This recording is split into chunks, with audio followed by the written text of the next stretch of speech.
Programang ito ay rated SPG, striktong patnubay at gabay ng magulang ang kailangan. Para mailigaw ang mga pulis na humahabol ay pumasok si Tanggol at Ramon sa isang abandonadong gusali. Dito ay nakapag-usap sila ng masinsinan bilang mag-ama. Nakiusap si Ramon na tanggapin siya ni Tanggol bilang ama at hayaan siyang puna ng kanyang pagkukulang. Dagdag pa ni Ramon ay ipaparamdam niya kay Tanggol ang pagmamahal ng isang ama na hindi ibinigay ni Rigor kailanman. Pero magulo pa rin ang isip at puso ni Tanggol. Hindi pa siya makakapagdesisyon. Ayon kay Tanggol ay hindi niya alam kung ano ang iisipin niya dahil ang itinuturing niyang mortal na kaaway ay ama niya pala. At mamaya-maya pa ay dumating ang mga kapulisan na sundan pala si Tanggol at Ramon kaya mapapalaban na naman sila.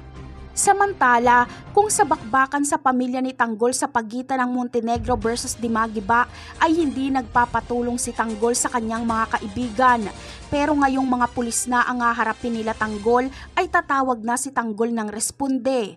Tatawagan niya ang kanyang mga kaibigan para humingi ng backup. Wanted na rin si Tanggol kaya kalaban nila ang pwersa ng kapulisan lalo na't nalantad na nabuhay pa pala si Ramon. Samantala, sa pagdating ng mga kaibigan ni Tanggol ay hahanga si Ramon dahil napakalakas ng kanilang responde. Ang bumangga ay giba, walang laban ng kapulisan sa kanila, kaya mapapasama si Ramon sa hideout nila Tanggol. Ngunit ano kaya ang gagawin ni Tanggol at Ramon kapag malaman nilang nakakulong si Marites? Yan ang aabangan natin sa mga susunod na episode. Paalam!